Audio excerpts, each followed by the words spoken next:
el planeta Terra. Un lloc meravellós, flotant ahí enmig de l'espai.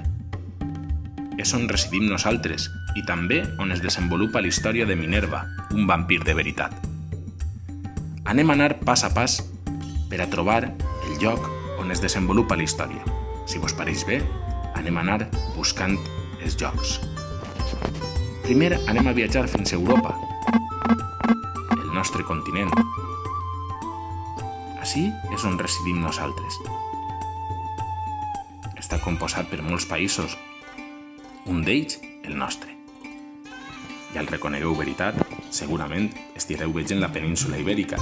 La península Ibèrica es troba a Espanya. Anem a viatjar cap a Espanya. Com podeu veure, això és la península Ibèrica, no només és Espanya. Per què?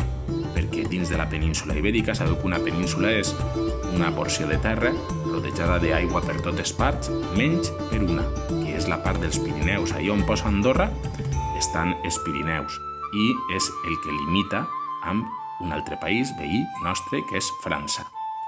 També dins de la península Ibèrica es troba Portugal. Portugal és aquest d'ací i és un país molt bonic, però no és Espanya. Per tant, la nostra història es desenvolupa en Espanya, més concretament a la Comunitat Valenciana. Anem a veure on es troba la Comunitat Valenciana dins d'Espanya. La vegeu? En les ratlletes roges? Molt bé. Aquesta és la Comunitat Valenciana, que té 3 províncies: Castelló de la Plana, València i Alacant. D'acord? Ui, m'he anat a Benidorm.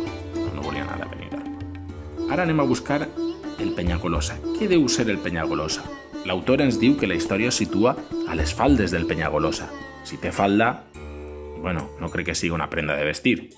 Per tant, deu de ser una muntanya, perquè la falda és una part d'una muntanya. Per tant, tornem a buscar, i en esta ocasió, Penyagolosa.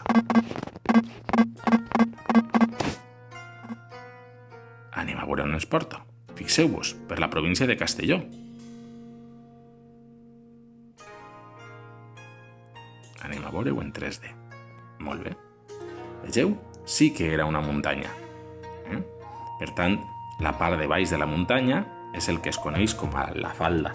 Per tant, a les faldes del Penyagolosa és on resideix Minerva. Bé, també resideix Carla. Resideix en un poble que està a prop de la urbanització on viu Minerva, acompanyada dels seus amics, els monstres, l'home llop, Franqui, els fantasmes, l'esquelet, les bruixes, Maduixa i la seva cosina la Balenguera. En fi. Ah, per cert, i Quarantamaula. Si ens n'anem un poquet més cap arrere, veurem que estiguem prop d'Aragó. Però un poquet més enrere, i si ens girem, veurem el mar Mediterrani, el nostre mar.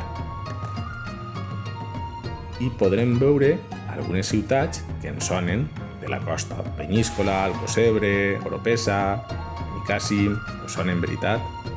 Aquestes de Castelló. Mireu, Port de Sagunt. Arribem a València. Cullera, Oliva, Gandia, Dénia, Altea, Benidorm, la Vila Joiosa, Alacant, el Campello, Santa Pola. Preciós, veritat? Bé, doncs ací és on residim i on la nostra amiga Minerva va a contar-nos la seva aventura.